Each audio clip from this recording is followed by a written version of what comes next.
Ladies and gentlemen, stop what you are doing. We need to talk about what is happening in Washington right now.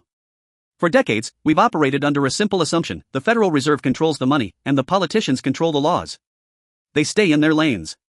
It's the bedrock of the global financial system. It is the reason the US dollar is the reserve currency of the world. But as of this morning, January 26, 2026, that assumption is dead. We are watching a constitutional crisis unfold that makes the 2008 financial meltdown look like a tea party. We have a sitting US president not only demanding lower interest rates but actively engaging in legal warfare against the central bank. We have grand jury subpoenas, yes, criminal subpoenas, targeting the federal. We have the Supreme Court deciding if a governor can be fired for political disobedience. And in response? The central banks of the world are forming a coalition against the White House. Kristalina Georgieva at the IMF just said it best: we are not in Kansas anymore. If you think this is just political theater, check your 401k. Check your Zillow estimate. This power struggle isn't about politics, it's about the value of the dollars in your pocket. If the Fed loses its independence, we are looking at a 1970s-style inflation death spiral. If they hold the line, we might be staring down the barrel of a manufactured recession. Today, we are peeling back the layers of this global economic war. We're going to look at the central bank rebellion, the chaos in the Japanese yen that threatens to crash US stocks, and the stagflation nightmare brewing in South America. Most importantly, I'm going to tell you exactly what this means for your portfolio. Let's dive in. To understand why Wall Street is sweating bullets this week, we have to look at the Wednesday Showdown. The Federal Open Market Committee is meeting right now. The consensus? They are going to hold rates steady. But the context of this hold is terrifying. Usually, the Fed looks at data, jobs, inflation, GDP, and makes a decision. But right now, Jerome Powell is making decisions while looking down the barrel of a gun. The Trump administration is dialing up pressure that is unprecedented in American history. We aren't just talking about mean tweets anymore. We are talking about the Department of Justice issuing subpoenas that threaten criminal indictments against Fed officials. Simultaneously, the Supreme Court is hearing arguments on whether the president can fire Governor Lisa Cook. Why? Because she refuses to slash rates to juice the economy before the midterms. The wallet connection: why should you, sitting in Chicago or London, care if Lisa Cook keeps her job? Because the US Treasury market, the $25 trillion foundation of the entire global economy, relies on trust. Investors buy US debt because they trust the Fed isn't just printing money to help a president get re-elected. If Trump wins the ability to fire Fed governors who disagree with him, the Fed becomes a political arm of the White House. Historically, when central banks lose independence, you get Turkey under Erdogan or Argentina in the 2000s. You get hyperinflation. If the market sniffs out that the Fed has been captured, bond yields will skyrocket. And here's the mechanics of it: when bond yields spike because investors demand a risk premium for US chaos, mortgage rates go up. Auto loans go up. The discount rate for stocks goes up, which crushes the valuations of growth companies like those in the NASDAQ 100. So, this Supreme Court case isn't legalese. It's the difference between your mortgage being 5% or 9%. Here is where the story gets cinematic. Powell isn't fighting this alone. We are seeing a coordinated rebellion by global central bankers. The heads of the Bank of Canada, the Central Bank of Brazil, and Sweden's Riksbank are all poised to keep their interest rates unchanged this week. Why does that matter? Because typically, central banks follow their own local data. But insiders are reporting that this is a show of full solidarity. The Bank of England and the ECB have explicitly backed Powell's independence. They are sending a message to the White House: if you attack the Fed, you attack the global financial order. Bloomberg Economics is pointing out something fascinating to watch: Governors Christopher Waller and Michelle Bowman. Waller is expected to vote with the majority to hold rates, signaling unity. But if Bowman dissents, she's signaling loyalty to Trump. This is Game of Thrones, but with basis points. The economic reality check: let's look at the data justifying this standoff. The narrative was that inflation was dead, right? Wrong. US unemployment dipped in December 2025.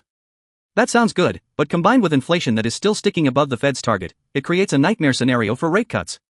If the economy is at full employment and prices are still rising, cutting rates now is like pouring gasoline on a bonfire. The Fed wants to pause. They cut rates 3 times at the end of 2025 to stop a recession. Now, they need to wait and see if those cuts actually worked or if they just reignited inflation. The Producer Price Index, that's the wholesale cost of goods before they reach you, is expected to accelerate this Friday. If factory owners are paying more, you will be paying more in 3 months. That is the pipeline of inflation.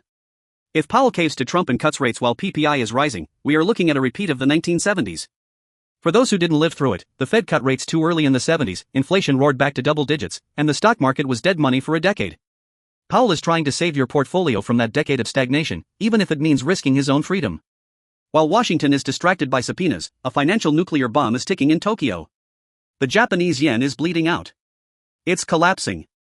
And Prime Minister Sanai Takaichi just took the gloves off. On Sunday, she went on TV and warned that the government will take all necessary measures to stop speculative attacks on the yen. All necessary measures is diplomatic code for, we are about to intervene in the market and it's going to get messy.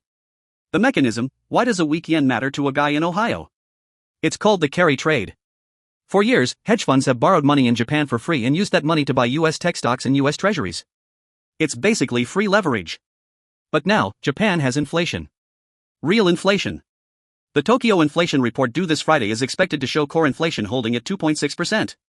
That is way above their target. The Bank of Japan is being forced to raise interest rates.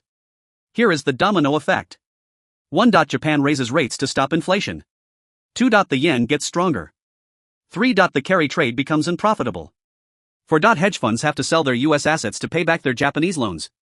This triggers a massive sell-off in the S&P 500. We saw a preview of this in the market route mentioned in the intro. If PM Takaichi orders an intervention this week, possibly with US help, it could drain liquidity from the US markets overnight.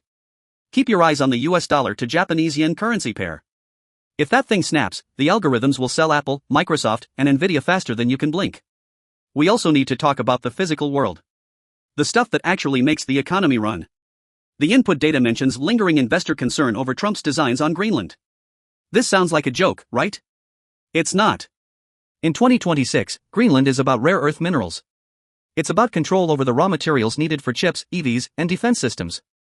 Trump's designs on Greenland are creating geopolitical friction with Europe and disrupting trade expectations. The IMF chief, Georgieva, called this a shock-prone world. She's referring to supply chains.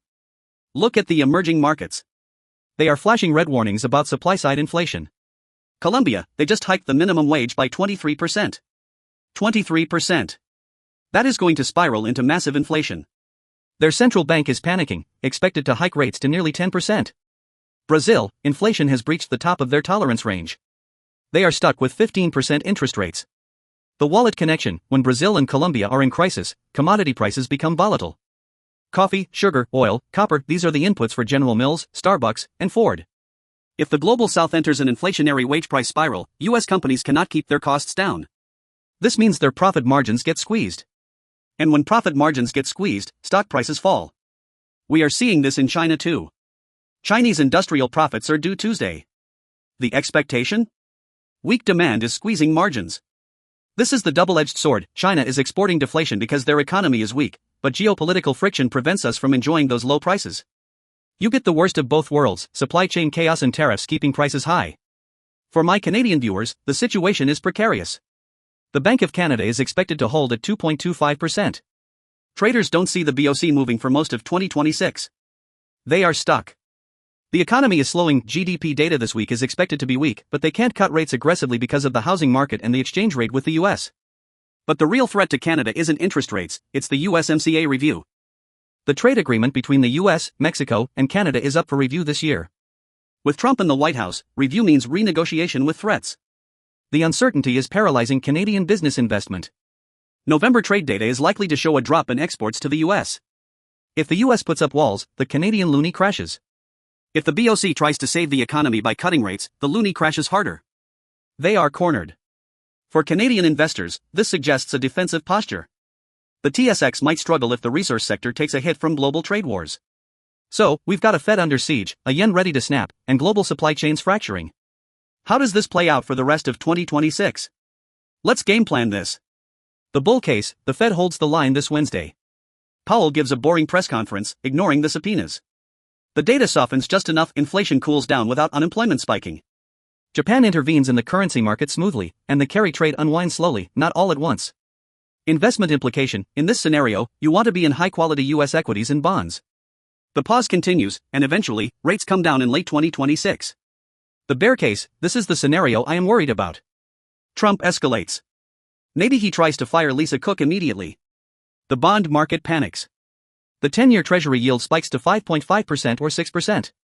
Simultaneously, Japan loses control of the yen, forcing a violent sell-off in US tech inflation, and the US re-accelerates due to tariffs and the Greenland/trade war tensions.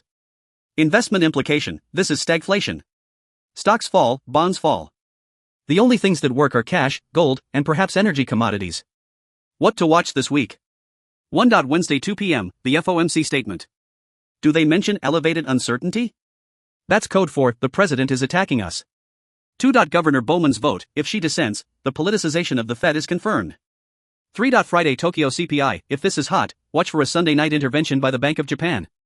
Listen, the era of the Great Moderation where central banks could easily smooth out every bump in the road is over. We are in the era of the Great Conflict. Politics and economics are crashing into each other. The fact that we are even discussing criminal indictments against the Federal Reserve tells you everything you need to know. The institutions that protect the value of your money are being tested. If you are heavily leveraged, if you are trading on margin, or if you are betting everything on a soft landing, you are taking a massive risk. This is a time for caution. This is a time to pay down debt, build cash reserves, and watch these central bank decisions like a hawk. The market hates uncertainty, and 2026 is shaping up to be the most uncertain year of our lives. I'll be live streaming the Fed decision on Wednesday to break down Powell's body language and the market reaction. You do not want to miss that. Call to action: if you want to stay ahead of this chaos, make sure you subscribe and hit the notification bell. The algorithm might hide this video because of the controversial topics, so you need to make sure you're notified. Comment below: do you think Powell will fold to Trump, or will the Fed hold the line? I read every comment. Stay liquid, stay safe, and I'll see you on the next one.